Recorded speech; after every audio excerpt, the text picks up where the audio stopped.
Be me, 23, and pretty sure I'm one of the good ones.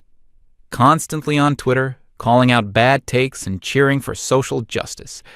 My whole world is built on the idea that men have it easy and women are always fighting uphill battles. I spend a lot of time arguing with strangers online about feminism and equality. Think I know everything about how the world works, until a random comment on a thread sends me to a Wikipedia page with divorce court statistics. My brain short-circuits because the numbers are just plain wrong from my perspective. Sitting at my laptop around midnight on what I think was a Tuesday or Wednesday in March. Just finished another heated debate about gender wage gaps with some guy who claimed women choose lower-paying careers. Demolished his arguments with statistics and peer-reviewed studies, feeling pretty accomplished about educating another ignorant person. Scrolling through replies when I notice this random comment buried deep in thread. Some throwaway account linking to Wikipedia page about child custody outcomes. Click it thinking I'll find more ammunition for future arguments about systemic bias. Page loads and my confidence starts cracking like ice in spring. Numbers show that fathers get primary custody in only about 18% of cases. Mothers get it in around 82% of situations. Joint custody is rare, and when it happens, mothers still usually have primary residence. Must be propaganda from men's rights activists, right? These statistics have to be twisted, manipulated, taken out of context somehow. But it's Wikipedia, and the sources look legitimate. Government data, court records, academic studies, close laptop, try to forget what I read, but numbers keep bouncing around in my head for next several days. Finally decide I need to investigate this properly. If I'm going to keep fighting for equality, I need to understand all sides.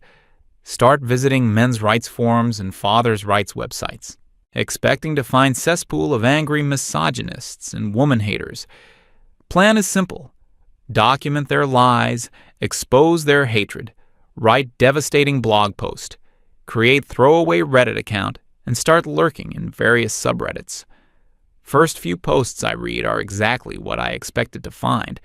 Angry rants about evil ex-wives, bitter divorced guys blaming women for everything. Screenshot particularly egregious comments for my upcoming expose. Feel vindicated, like I'm uncovering the toxic masculinity I always knew existed. But then something weird starts happening over a course of maybe 2 weeks. Mixed in with angry posts are stories that don't match my expectations. Guys talking about their kids with genuine tenderness and love. Describing legal battles that actually seem pretty unfair when you read details. No screaming about women being inherently evil or inferior. Just tired, defeated-sounding men who desperately want to see their children. Still convinced most of it has to be manipulation and selective storytelling, though. Decide to engage directly, rather than just lurking passively. Want to ask probing questions. Catch them in contradictions. Expose the underlying misogyny I'm sure must be there. Start commenting and messaging users who shared particularly sympathetic stories. My approach is intentionally confrontational and skeptical at first, asking things like, "Okay, but what did you really do to make your wife leave? Are you conveniently leaving out the part where you were abusive or controlling?" Expecting them to get defensive, reveal their true, hateful nature. Most guys just answer my hostile questions calmly and thoroughly. Provide more details about their situations without getting angry. Some even thank me for taking time to listen and ask questions. Start realizing that my confrontational approach isn't working as planned. These men aren't responding with the rage and defensiveness I expected. They're just explaining their circumstances patiently, like they're used to not being believed. Spend weeks diving deeper into various forums and message boards, reading hundreds of posts and personal stories. Patterns start emerging that make me uncomfortable. Stories about mothers who alienate children from their fathers. Court systems that seem biased toward maintaining status quo. Fathers who lose everything, house, savings, access to kids, in divorce proceedings. Lawyers who advise men to accept minimal visitation rather than fight. One particular user's story starts standing out among all the rest. Username is something generic like Mike_Dad_2016 or similar. His posts have different tone from most others on these forums. No anger, no bitterness toward his ex-wife, no generalizations about women. Just quiet, almost resigned desperation about missing his 7-year-old son. Describes ongoing court battles that have been dragging on for years. Mentions legal fees that completely bankrupted him. His writing style is measured, careful, almost literary. Talks about his boy who loves drawing dinosaurs and building with blocks. Mentions how kid asks why daddy can't come to school plays or birthday parties. Describes his ex-wife systematically scheduling activities during his visitation times. Canceling visits at last minute with excuses about son being sick or having homework. No name-calling, no wild accusations, just documentation of broken promises. Something about his posts resonates with me in a way I wasn't expecting. Maybe it's the obvious love for his child that comes through every word, or the complete absence of hatred toward his ex despite what she's apparently doing. Start following his posts regularly, checking forum daily for his updates. Find myself genuinely hoping things work out for him and his son. After reading his story for maybe 3 weeks, decide to reach out privately. Send him direct message introducing myself as journalism student. Lie about working on article about family court reform and father's rights. Explain that I want to understand his situation better. Get his perspective. He responds within few hours, seems genuinely grateful that someone wants to listen. Says most people assume he must have done something wrong to lose access to his son. We start exchanging messages regularly over next several weeks. He shares more intimate details about his marriage and divorce. Tells me his ex-wife seemed to change overnight after filing papers. Woman he thought he knew became cold, calculating, strategic. Started documenting every minor disagreement they'd ever had. Presented their entire relationship history as pattern of emotional abuse and control. Meanwhile, he was still hoping they could somehow work things out for their son's sake.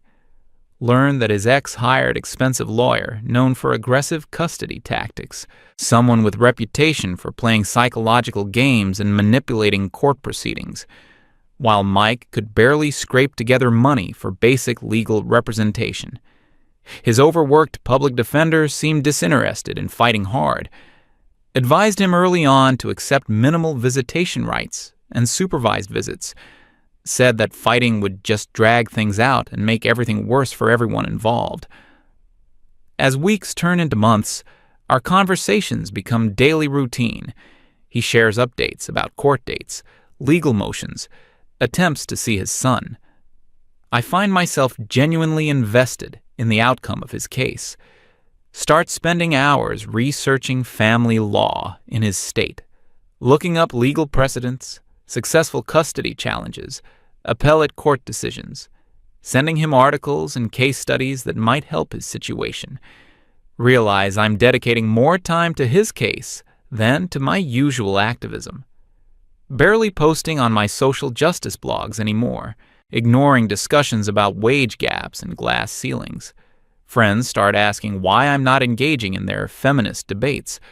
Don't know how to explain that I'm questioning fundamental assumptions about gender and power. Mike mentions that he finally has longer visitations scheduled. First time in months, he'll see his son for more than 1 supervised hour. Court-ordered overnight visit as step toward potentially expanded custody. Suggests we meet in person so I can help him organize legal documents. Hesitate at first, since I've never met anyone from internet before.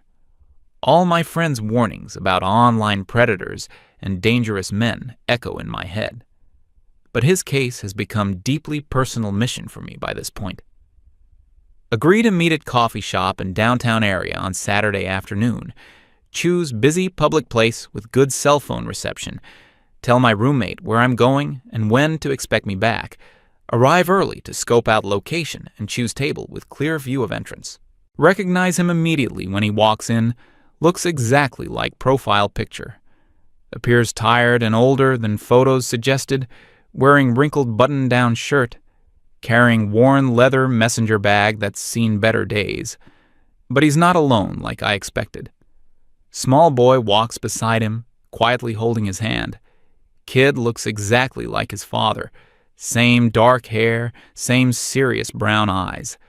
Mike introduces his son, explains this is their scheduled Saturday visit. Only time and place they're legally allowed to spend together, unsupervised. Son barely acknowledges introduction, seems accustomed to meeting strangers. Watching them interact over next few hours fundamentally changes my perspective. Mike patiently answers endless stream of 7-year-old questions, helps his son sound out difficult words in coloring book, praises every crayon scribble like it's masterpiece worthy of museum, gently corrects his posture when he slouches, reminds him to say please and thank you, ruffles his hair affectionately when boy shows off completed dinosaur drawing. Nothing about their relationship seems forced or performative, just natural father-son bonding that I recognize from my own childhood. Kid obviously adores his dad, lights up when Mike laughs at his silly jokes, asks innocent questions about when they can live together again. Mike's face shows brief flash of pain before he gently explains why that can't happen. We spread legal documents across coffee shop table while son continues coloring. Mike methodically explains each court filing, every motion his ex-wife has submitted. Pattern emerges of systematic character assassination spanning several years. She documented every time he worked late to support family, twisted his dedication to providing financially into evidence of neglect and abandonment, portrayed his naturally quiet personality as emotional distance and unavailability. Notice how carefully Mike speaks about his ex-wife, even when describing her lies, refers to her respectfully as my son's mother or Alice, never uses derogatory language, never calls her crazy or manipulative, focuses on describing her actions rather than attacking her character or motives. Stark contrast to bitter, angry, divorced men I expected to encounter online. His son finishes elaborate drawing and proudly shows it to both of us. Picture shows stick figure family, mommy, daddy, and smaller child figure. All three holding hands in front of house, with big yellow sun overhead. Mike's eyes get slightly watery as he praises the artistic effort. Boy explains earnestly that he drew them all together like they used to be. Asks when they can live in the same house again and be normal family. Mike kneels down to his son's eye level, speaks gently but honestly. Explains that mommy and daddy can't live together anymore, but promises that he'll always be his daddy no matter what happens. Tells him how much he loves him, how proud he is of his drawings and good behavior. Boy seems to accept this explanation with resignation beyond his years. Court date is approaching within next week or two. Mike asks if I'd be willing to meet few more times to help organize his defense. Spend several evening sessions over coffee going through evidence, help him write character statements, gather testimony from former colleagues, contact his son's teachers who can speak about his involvement in boys' education. Find documentation that directly contradicts several of his ex-wife's major claims. Learn more disturbing details about his ex-wife's legal strategy. She's claimed he has serious anger management and impulse control issues. Alleges pattern of emotional abuse and psychological manipulation. Describes fear for her physical safety during their marriage. Yet there are no police reports, no hospital visits, no witnesses to any incidents, no restraining orders filed during their years together. Mike shows me text message exchanges between them from recent months. Her tone in private communications completely different from courtroom victim persona. Messages are calculated, sometimes cruel, often threatening. She explicitly uses access to their son as leverage in financial negotiations, threatens to keep boy away from father if Mike doesn't comply with her demands. Screenshots reveal deliberate campaign to alienate child from his father. Other evidence emerges that contradicts her abuse allegations. Photos from family events showing them happy together. Social media posts where she bragged about having devoted husband. Testimony from mutual friends who never witnessed any concerning behavior. Her own journal entries that Mike's lawyer somehow obtained through discovery. Describe their marriage problems in terms of growing apart, not abuse or control. Day before court hearing arrives faster than expected. Meet Mike at same coffee shop for final preparation session. His son isn't there this time. Overnight visitation was suddenly canceled. Ex-wife claimed boy came down with stomach flu and needed to stay home. Pattern that happens frequently whenever important court dates approach. Another manipulation tactic that we can document but probably can't prove. Go over his testimony one final time. Practice staying calm under pressure. Mike has prepared for hostile cross-examination and leading questions. Gathered character witnesses who'll speak about his fitness as parent. Compiled timeline documenting every canceled visit and broken promise.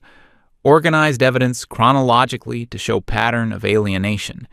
Feel like we've covered every possible angle and built strongest case possible. Morning of court hearing arrives on what I think was Thursday in early May. Courthouse parking lot is packed. Take forever to find space. Building buzzing with lawyers in expensive suits and stressed-looking families. Mike arrives wearing his best outfit. Navy suit that's slightly too big. Carrying organized folder containing months of preparation. Meets with his court-appointed attorney to go over final strategy. His ex-wife Alice arrives with her legal team about 30 minutes later. Well-dressed woman in her late 20s who looks nothing like abuse victim. Confident stride, expensive clothes, professionally done hair and makeup, flanked by high-powered lawyer in $1,000 suit, sits at plaintiff's table like she owns the entire courtroom, occasionally glances back at Mike with expression I can only describe as cold satisfaction.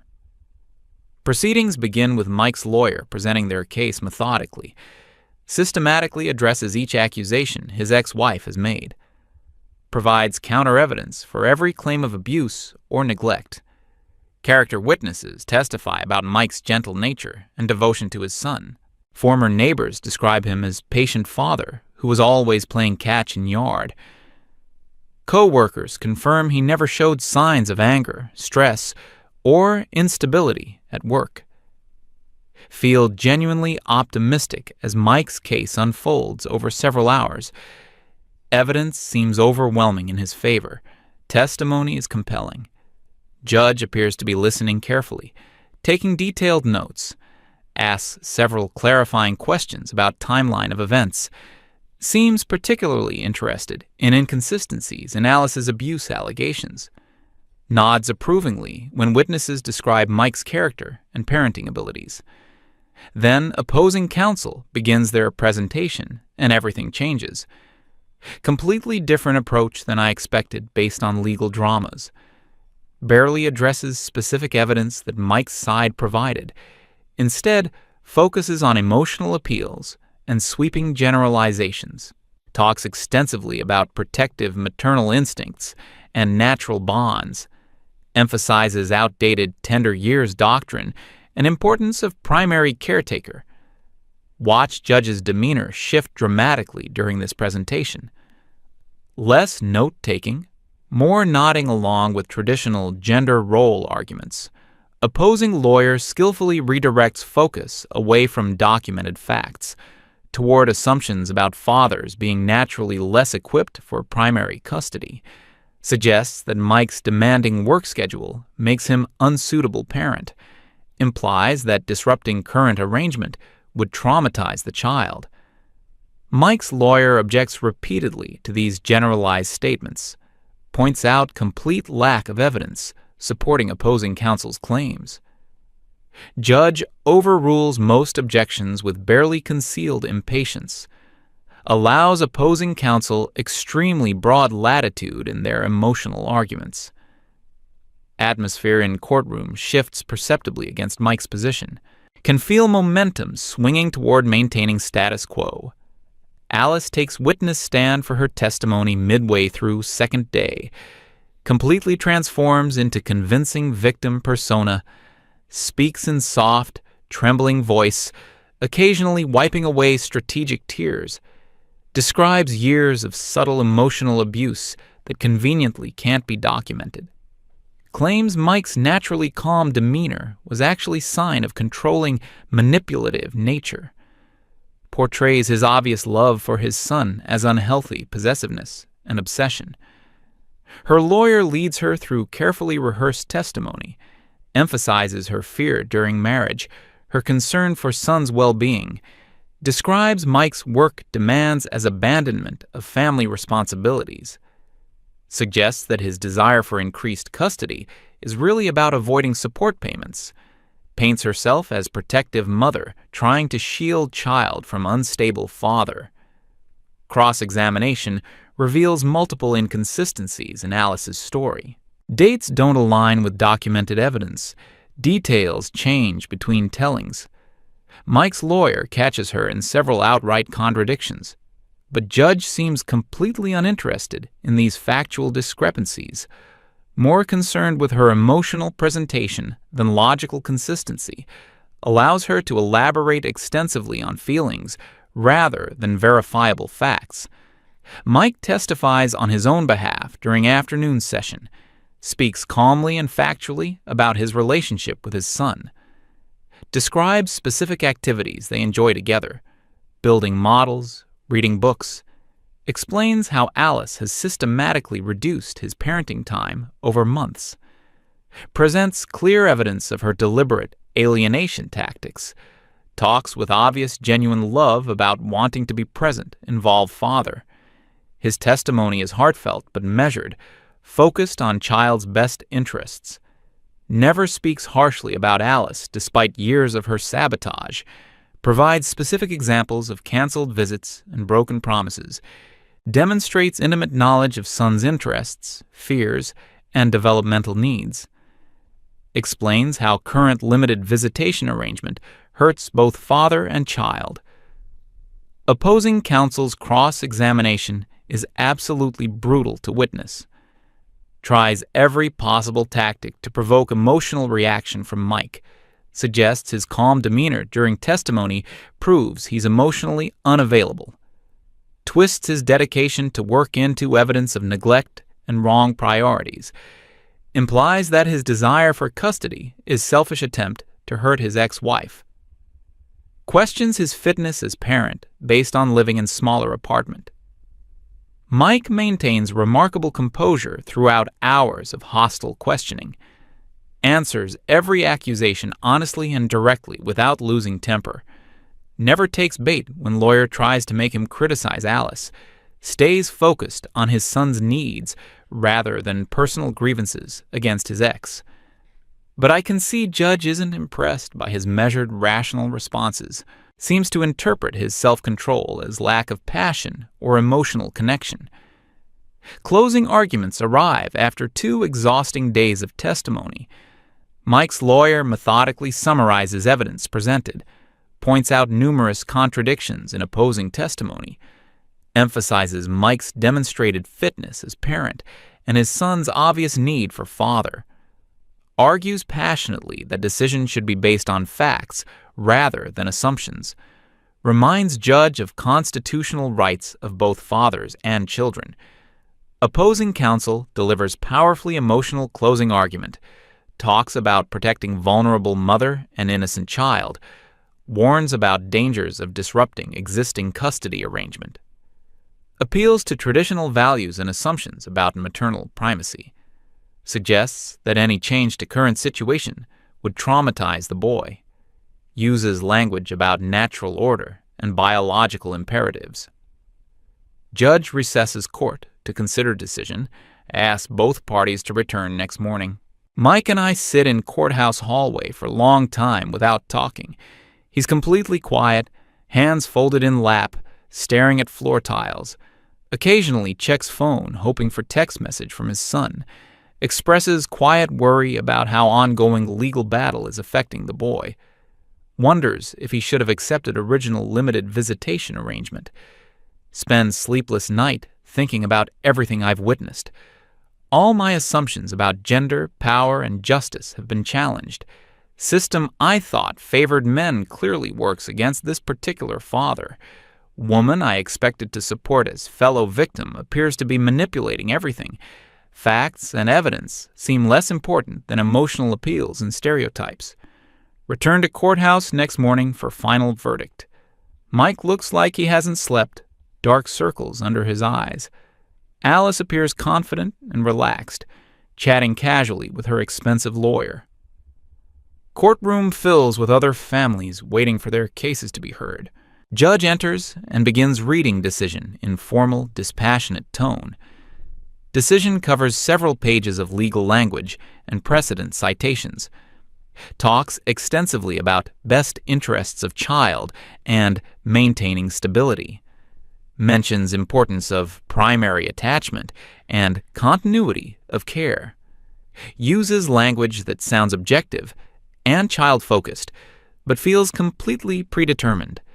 Never directly addresses evidence of alienation or Alice's contradictory testimony. The judge announces the decision. Full custody goes to the mother. I look at Mike.